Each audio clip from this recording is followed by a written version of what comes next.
اعوذ باللہ من الشیطان الرجیم بسم اللہ الرحمن الرحیم۔ میلی سجدہ گاہ پر سجدہ کرنا کیسا ہے؟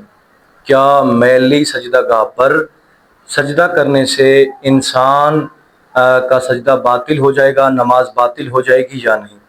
یا اس کے علاوہ خواتین یہ مسئلہ پوچھتی ہیں کہ دوران نماز ہم نے مکنا چادر پہنی ہوئی ہوتی ہے یا ہمارے بال دوران سجدہ پیشانی پر آ جاتے ہیں اور ہم جلدی جلدی میں سجدہ کر جاتے ہیں اس مکنے پر، چادر پر یا بالوں پر، تو اس کا کیا حکم ہے؟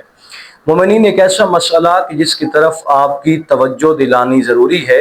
اکثر نمازی مرد و خواتین ان مسائل کو نہ جاننے کی وجہ سے غلطی کرتے ہیں۔ تو یہاں پہ ایک شرعی مسئلہ یاد رکھیں کہ ضروری ہے کہ نماز پڑھنے والے کی پیشانی اور سجدہ گاہ پر، یعنی جس پر وہ سجدہ کر رہا ہے، اس کے درمیان کوئی اور چیز حائل نہیں ہونی چاہیے۔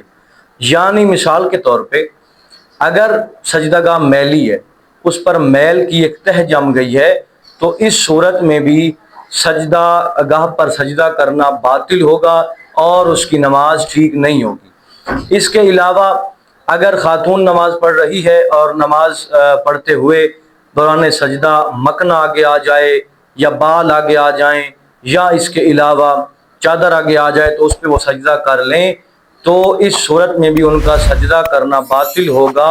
اگر جو سجدہ کی واجب مقدار ہے کہ جتنی پیشانی لگنی ضروری ہے، اگر وہ واجب مقدار نہیں لگتی تو ان تمام صورتوں میں، چاہے وہ میلی سجدہ گاہ ہو، چادر پہ ہو، مکنے پہ ہو یا بالوں پہ ہو، ایسی صورت میں انسان کا سجدہ باطل ہو جاتا ہے۔ جب سجدہ باطل تو نماز باطل، نماز آپ کو دوبارہ پڑھنی پڑے گی۔ آخر پہ ایک اہم مسئلہ، بعض لوگ کہتے ہیں کہ ہم نے سجدہ گاہ جو رکھا ہوا ہے اس پہ میل تو نہیں ہے لیکن رنگ تبدیل ہو گیا، یعنی وہ کالی ہو گئی ہے۔ تو یہاں پہ ہمیشہ یاد رکھیں کہ اگر آپ نے میل کو صاف کر دیا ہے، سجدہ گاہ پر میل موجود نہیں ہے لیکن میل کی وجہ سے اگر رنگ تبدیل ہو گیا ہے تو ایسے سجدہ گاہ پر سجدہ کرنا درست ہے، آپ کی نماز بھی باطل نہیں ہوگی۔ مزید کوئی سوال ہو کمنٹ سیکشن کے اندر پوچھیں، ہم آپ کے سوالوں کا فوراً جواب دیں گے۔ دعا ہے خالق عالم حقیقی معنوں میں علوم اہل بیت سے آراستہ ہونے کی توفیق عطا فرمائے۔